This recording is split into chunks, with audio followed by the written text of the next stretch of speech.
Hey everyone, it's Peek, and welcome back to the Peek Bros channel. Today I wanted to go over some advanced movement mechanics, as well as a new technique I like to call MorphDashing that you guys can use in Ninjala in order to really up your game, up your movement around the map, and really dominate over your opponents by getting the height advantage, by getting the movement advantage in every encounter that you have. Before we do get started today, you guys, I really wanted to just thank you again from the bottom of my heart for just all the support on the recent videos, all the new subscribers. I wanted to welcome you to the Peek Bros channel and let you know that there are so many more ideas I have for Ninjala guides and videos coming in the future. So definitely stay tuned, subscribe to the channel if you're new, like the video, and with all that being said, let's get straight into today's guide. So, a bit of a different format here today. We are showing the hand cam. Now, obviously this won't be in every video, but for this video it felt really necessary because I do use gyroscope controls when I play Ninjala, and I highly recommend that you guys enable them as well. Here I'm just showing my controls. I have max sensitivity on both my sticks, and I also have the max sensitivity set for both of the gyroscope controller settings. Now, I'm definitely no motion controls proclaimed expert. I had never played Splatoon or Splatoon 2, so when I first enabled this controller setting, I was really hesitant and it was super uncomfortable at first.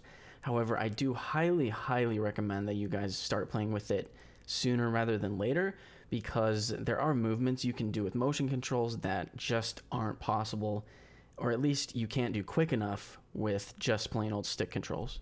With that being said, however, everything I'm going to show you guys today is possible with stick controls, so if you're not quite comfortable with it yet, definitely no worries there. Alrighty, so here we are back in our favorite spot, the training lobby. Now, I just kind of want to showcase what motion controls look like in this game.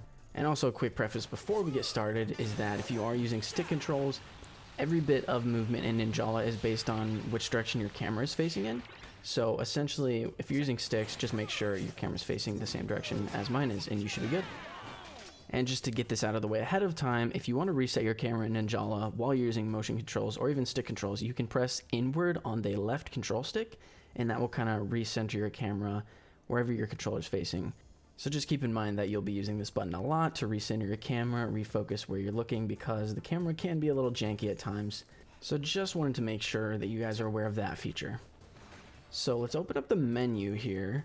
We are going to set our S energy to 10, and we're going to set it to unlimited just so we are able to basically practice our movement without, having to wait for S energy to regenerate. Obviously this isn't realistic, but it will allow us to practice as much as we want and dash as much as we want around the training lobby.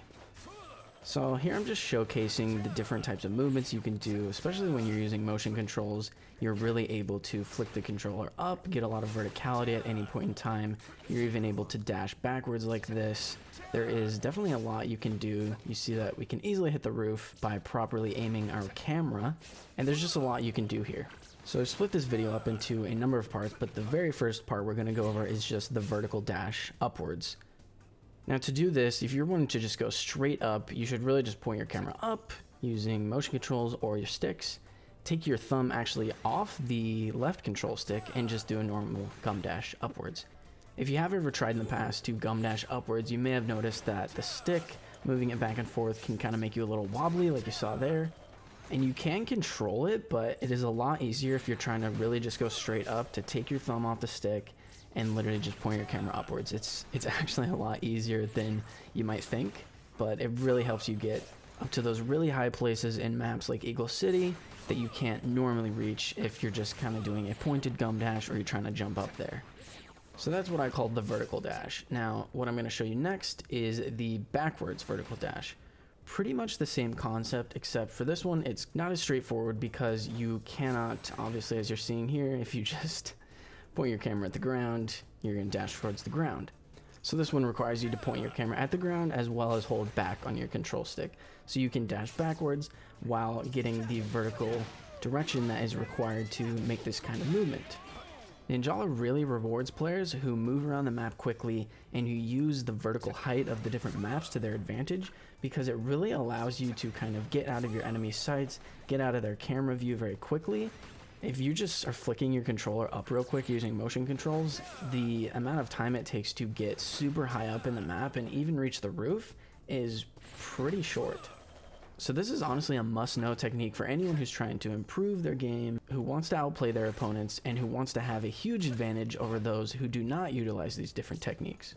Part of winning your matches in this game is knowing when to leave an encounter, when to leave a battle, and when to go somewhere else, and using these advanced movement techniques will allow you to get around the map in ways other people just aren't able to. Now, you won't be an expert at this at first. It does really take some getting used to, and for me, it took such a long time for it to not feel clunky anymore. But I'm telling you guys, this is definitely one of the biggest improvements you can make to your Ninjala game. Utilizing the gum dash in the right way really opens you up to outplay opponents in huge ways and just gives you vantage points during games so you can see what's going on, kind of understand where everyone's at, see the action, and this really just helps you make better decisions as a player. The most important usage case of this technique, I think, is really to just safely use your ninjutsu abilities. For example, here you saw that I was able to really get myself up high in the air so that I'm safe from any enemies who could possibly be attacking me. If you kind of use your ultimate on the ground, you're really likely to get attacked. And getting attacked is the worst thing that can happen to you while you're using your ultimate ninjutsu, because if you get attacked and interrupted while you're casting, for example, the scroll blade ninjutsu, you actually just lose the charge and it's canceled. Nope. On the other hand, if you know an opponent's going to attack you, you can dash away up into the air like this, get a huge amount of verticality on them, maybe also grab a drone or two while you're at it. And this really gives you enough sight in the game in order to really capitalize on your ultimate ninjutsus, because you really do only get 2 to 3 per game. So if you get interrupted while you're trying to use one, that could be 2 to 3 to 4 even ippons that you miss out on. And we can't afford that if we're trying to win games. So it's really important that you get a huge vantage point, preferably high up in the air, so you can see what's going on, you can see who you're wanting to target with your ultimate, and most importantly, that you won't get knocked out of it. One more quick thing to show is that everything we talked about with gum dashes works the same with normal dashes. You see that you can also dash completely vertically up into the air, and that is really just sometimes the last little boost you need to get up to a platform or to reach an enemy, so definitely keep that in mind. Now, what would one of my videos be without an actual example of this being used in a game? So here you see that an opponent just popped their ultimate, and here you see me running for my life, really utilizing the vertical dash movement that I showed you earlier to get out of his way, basically to the point where they just give up and they go after other players. This is because I basically just dashed so quickly out of their camera using motion controls by flicking my camera up that I was able to get out of their way, so I could actually get high up in the air to set myself up for my own ultimate ninjutsu. What's important to note is that I was most certainly going to die from that drill player if I didn't make a concerted effort to get out of his sights as quickly as possible, to the point where he just gave up and started focusing on other players, which allowed me to get up in the air here and get a nice couple of ippons.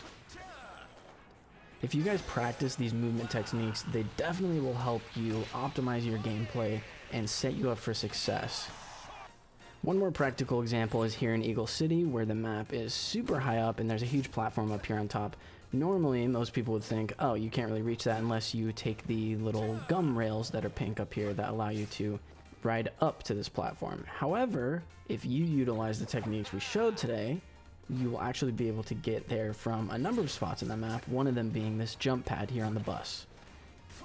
Again, this technique isn't the type of thing that you'll probably grasp immediately, but if you just hop into the training maps in areas like Eagle City, you can go around and kind of feel out different areas that you might be able to utilize this technique in to reach vertical heights that you wouldn't normally think you could reach.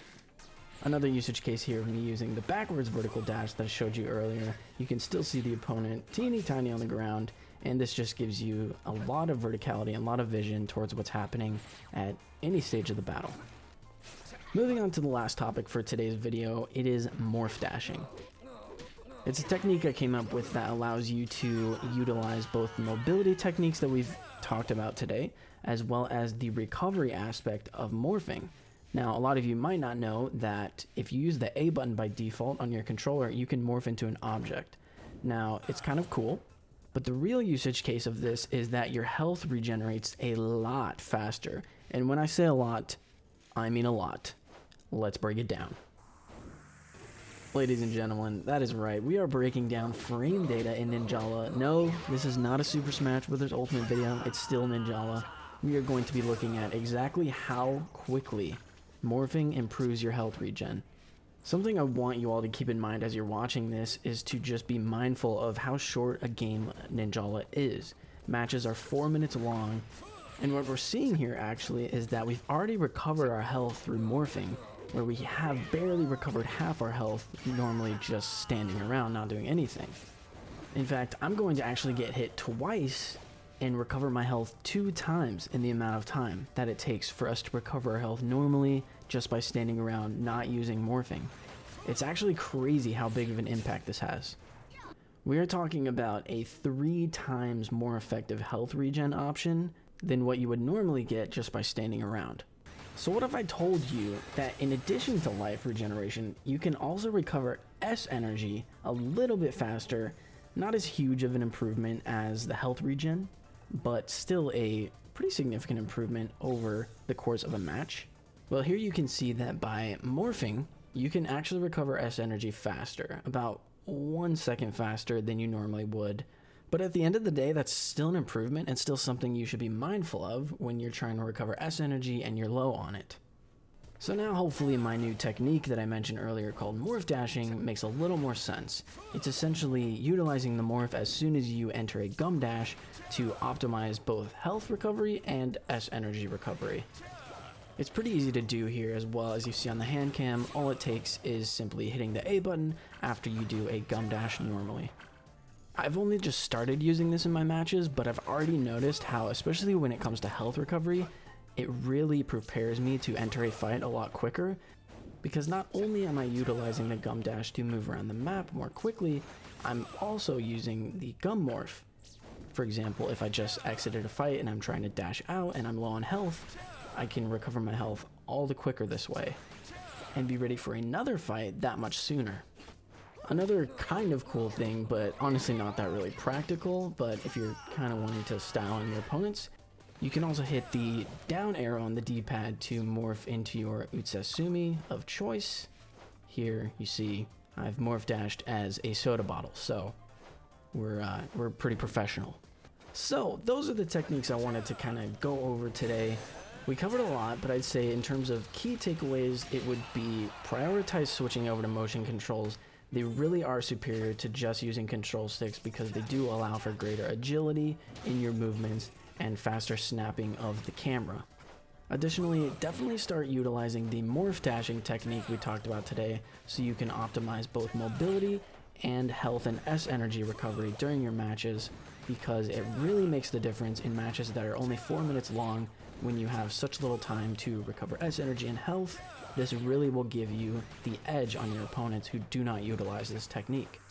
If you want to take it a step further, you can actually utilize one of the assist codes on the Master of Chain Shinobi card that increases the recovery rate when you are morphed. So this will actually increase the benefits of your morph dash. You see you can level it up here with assist codes. Definitely going to make a guide in the future on assist codes and Shinobi cards, but just wanted to mention that so you guys can optimize this morph dashing technique even further. And that just about does it, you guys. We went over a lot today, as I said. I hope this helps you out. I hope it improves your matches. I hope you're better able to understand these systems because of this video. If it did help you, I would really love it if you subscribe to the channel so you can check out more of our guides to come in the future, as well as the ones we've already posted. Additionally, leaving a like and a comment on the video lets me know you guys are watching and enjoying the content, and I love interacting with you guys in the comments. Some of you are actually quite hilarious, and it definitely makes my day reading your guys' comments. So anyway, share this guide with your friends, let them know about these different techniques, and also let me know what else you guys want to see. I've gotten a lot of comments with different video ideas, and a lot of this video came from ideas in the comments section. So I read everything you guys post there, and if there's a guide idea that you have that you want to learn more about a specific mechanic in Ninjala, let me know in the comments. I will definitely see it and perhaps even make a video on it in the future. Anyway, I'm going to turn my AC back on because I've turned it off during this entire recording session, and your boy's sweating. So love you guys. Thank you so much for watching, and we'll see you in the next one.